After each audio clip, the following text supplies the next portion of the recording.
Okay, so thank you guys for coming to the Humanities and Social Sciences Abroad presentation.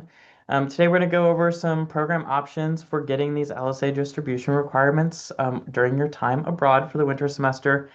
This is one of our many winter 2027 study abroad fair events, so please make sure you're checking out the calendar and our website for details on our other presentations and our fair this upcoming Friday. So to get started, so for how to get credit while you are studying abroad through CGIS. So just to be aware, CGIS advisors do not make the academic decisions for getting courses approved for specific requirements. All credit that you earn on CGIS programs will transfer back in as in-residence LSA credit and count towards your GPA.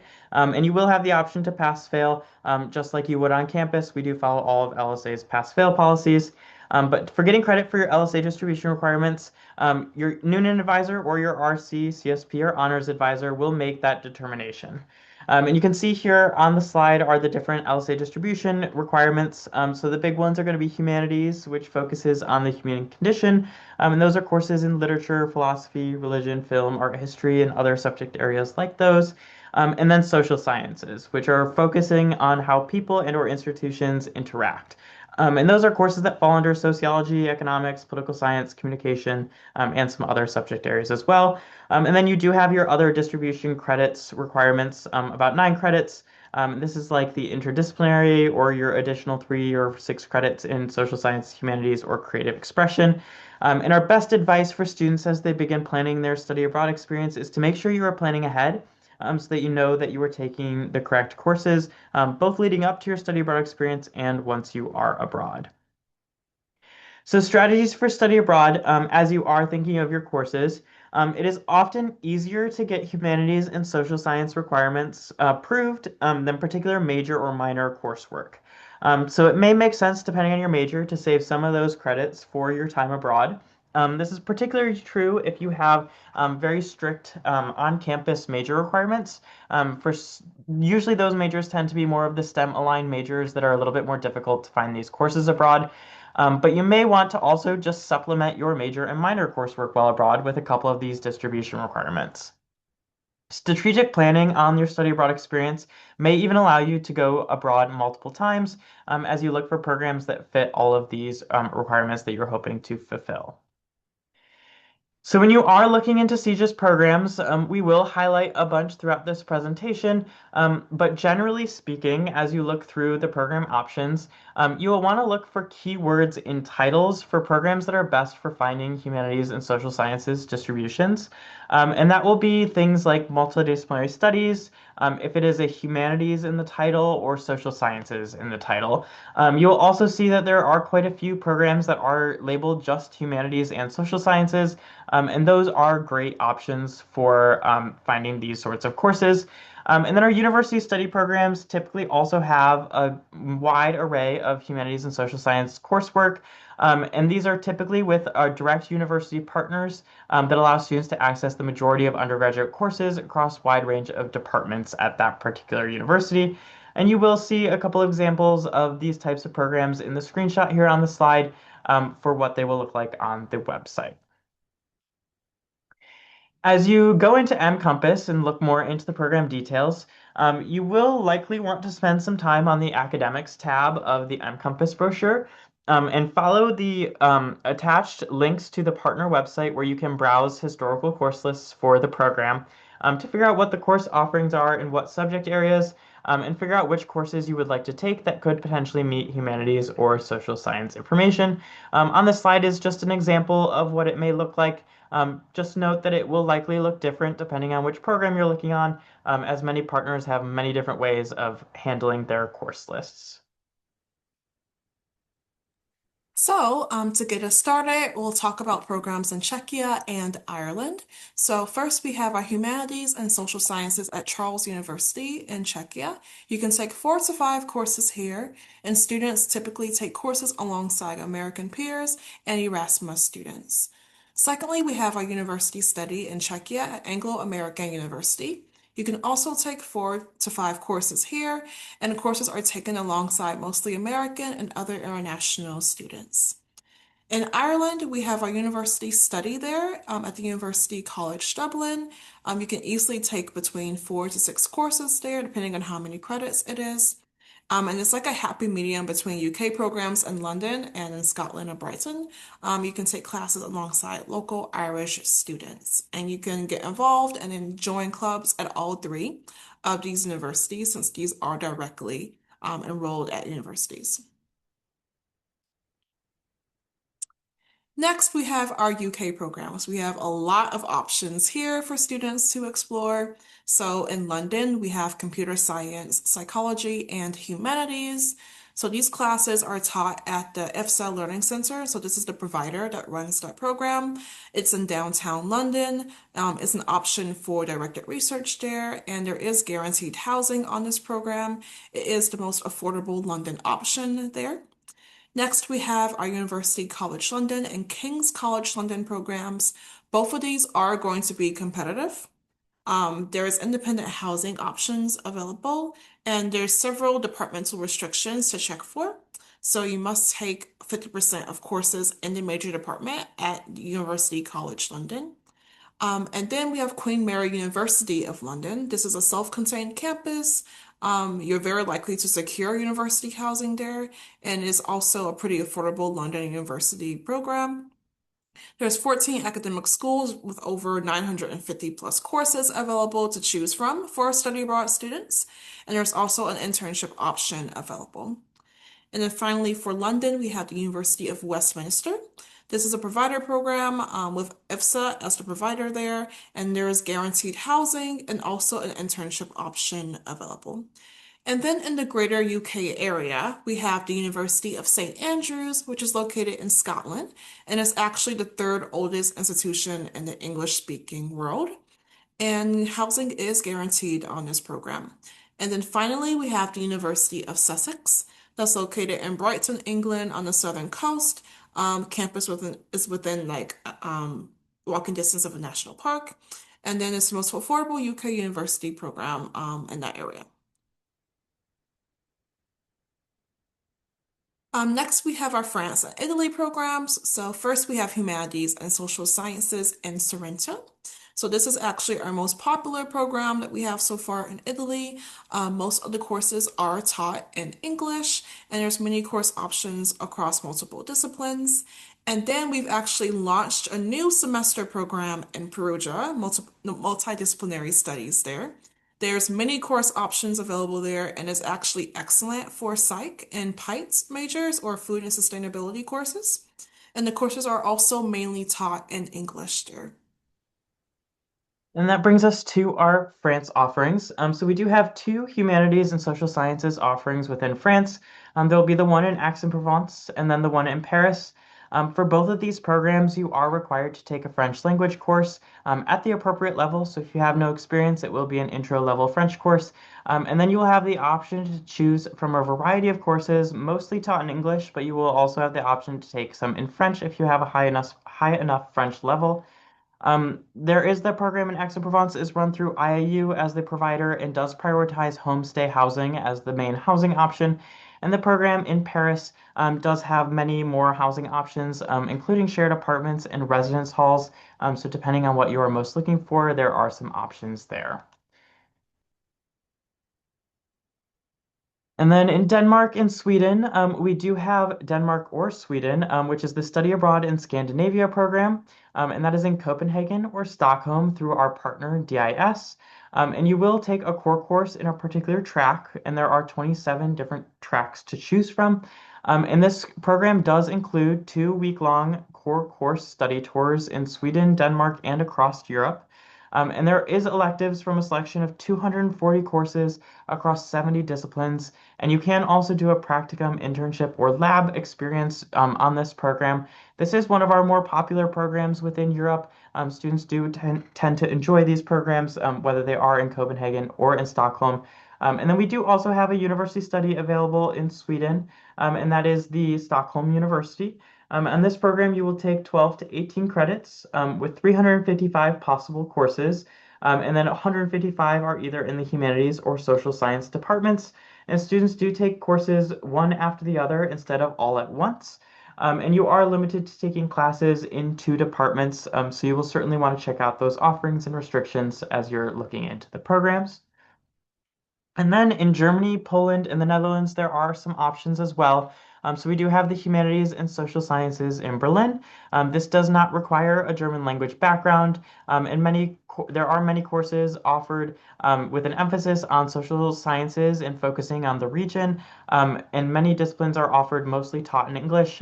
There will be German language courses available as well.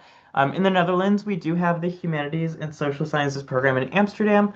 And on this program, you do take a combination of courses at the IS Abroad, our partners study center, with other American exchange students, as well as courses at the University of Amsterdam, where you'll take courses with local Dutch students.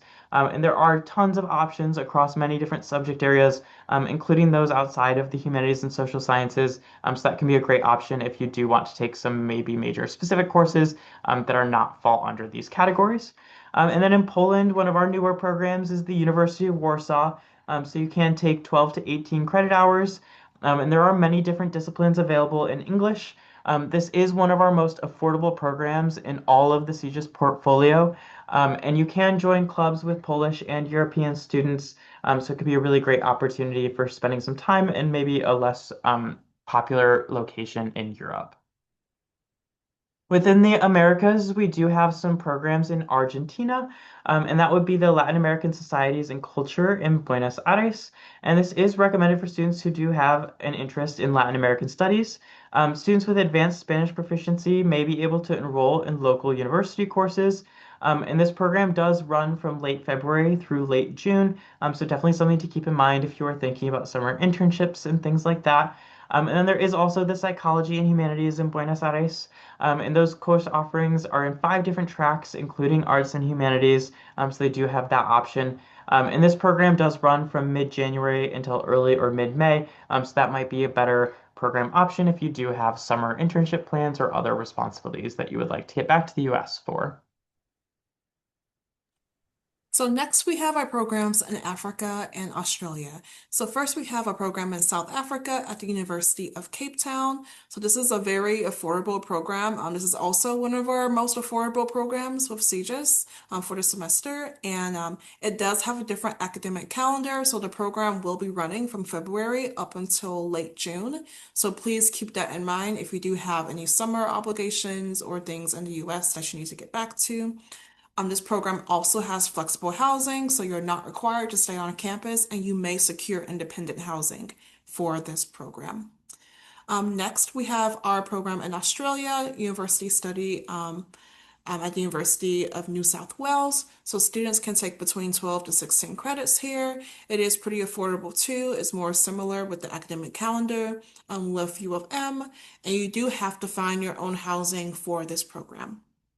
And then for the University of Melbourne, it's actually the number one university in Australia, and it does have a different academic calendar. Students can take between 16 to 18 credits here, and the housing is flexible here. So, many of our Asia programs are competitive, so please keep that in mind. And a lot of these are going to be direct exchange, where you would pay U of M tuition as usual. The only exception to this is our program in Tokyo, the Arts and Social Sciences one. So first of all, we have university study at Yonsei University in Seoul, South Korea. It's pretty affordable cost of living there, and it does have a similar academic calendar to U of M for the winter semester. And then for Japan, we have our university study at Hitotsubashi University. It has affordable housing there. However, the calendar does not align with the U of M calendar. It does run from late March up until August, so definitely you wouldn't be able to do any summer opportunities if you were to do this program, so please keep that one in mind.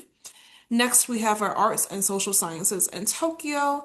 This is ran through our provider CIEE, and students will take courses at Sophia University. Housing is included for this program, and again, with the Japanese school year, the calendar does not align with U of M, so this program will also begin in late March and end in August. And finally, we have our program at the National University of Singapore. This is actually one of the top ranked universities in the world, is number 8 in the world rankings recently. This is a very competitive program and it can be difficult to secure classes in different subjects like econ, computer science, psych, architecture, and civil engineering. So please keep that in mind. So here's some key takeaways that we want you to think about as we wrap up this session. So first of all, academic advisors make credit for approval determinations, not CGIS. Most university study programs are going to be direct enroll, and you might want to hold on to some humanities and social science requirements as you map out your course schedule throughout the year, so you can fulfill those when you ultimately do go abroad. And then getting credit towards your major is an option for many programs, but you just have to make sure you plan in advance to do that. So here's a look at the winter 2027 timeline. So applications for most of our programs opened last month. And we are also going to be having our winter advising fair this coming Friday. So definitely come out to that if you haven't signed up already. You can meet with a CGIS advisor or a major and minor advisor around this time. You can also get started on your applications and also be sure to look at the programs that you're interested in well in advance, especially for the competitive ones, because often those might require letters of recommendation. And then maybe this summer from May to July, you can meet virtually with either me or Will or any of our other advisors in the office or attend information sessions for different programs. You can also complete your applications and begin researching financial aid. We do encourage you to make sure you do get started on researching financial aid as early as possible. Then around August 1st through September 15th, this is when we'll have a lot of our application deadlines. So please make sure you are paying attention very carefully because different programs might have different deadlines, and typically earlier programs tend to be more competitive or have complex visa processes. Also, around August, September, you should be applying for funding. Scholarship deadlines might also vary, so definitely keep check on those. And then after the CGIS deadlines, you can continue to apply for funding. You can meet with the financial aid office and send and get an estimate from them. And then you can also confirm your classes with department advisors or major and minor advisors. So course approvals. Make sure you start conversations with your advisors early about study abroad.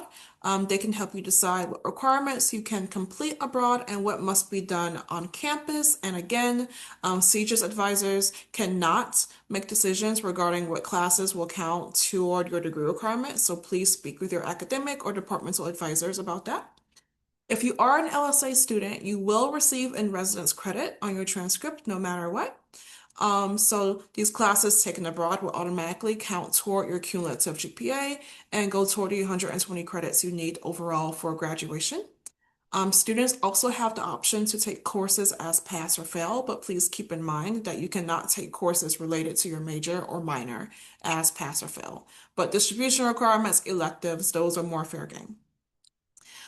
You can also make sure you talk with your advisor about major and minor classes as well as distribution requirements. And finally, make sure you narrow down your choices, find a syllabi for those and speak with your advisor about it, and set up an appointment with your advisor. So CGIS does have a multiple application policy. Students can only apply to one CGIS program per application cycle unless their first choice program is competitive. And students must also rank their applications in mCompass or no applications will be reviewed. So as you can see on the chart, your first choice competitive program, you can do that, and you can also have a backup as a non-competitive program. And then if your first choice is a non-competitive program, then you cannot have a backup CGIS option. And the reason for this is because typically our non-competitive programs, acceptance is very, very likely, so there's no need to have a second choice. And please note that competitive programs are indicated on mCompass, and you can check the Programs Overview tab for this on the brochure. Or you can look at the CGIS website, and typically the competitive programs will be indicated with an asterisk. And then CGIS programs in Spain and Czechia cannot be used as a backup option for fall and winter semester cycles due to their visa processes. And then when applying to more than one program, be aware that program acceptance timelines can vary greatly depending on the country. So please make sure you are keeping track of that. And then students should consult CGIS advisors for specific program questions or exceptions to any of these rules. So if you're interested in financial aid and LSA scholarships, you can make an appointment to get an estimate with the Study Abroad Estimate Worksheet. So you can email the financial aid office. They have a study abroad team that works with students to figure out how their current financial aid package can be applied abroad. So their email is finay.abroad@umich.edu. And then there's also the LSA Study Abroad Scholarship. So you can also make an appointment with LSA Scholarships to talk about your eligibility and the criteria for the LSA Study Abroad Scholarship. And applications for this are actually open right now, and they will close on September 22nd of this year. And if you're interested in more scholarship opportunities, you can look on our website. We have different resources available for that. So, how do you get started? You can go to the CGIS website and you can view our intercultural first step video. This gives you a really great way to get started and where to begin with searching for study abroad programs. You can also meet with one of our peer advisors. They're super helpful with helping students think about their choices for studying abroad. And then you can also schedule an advising appointment with one of us. So that brings us to the end of our presentation. Does anyone have any questions at all?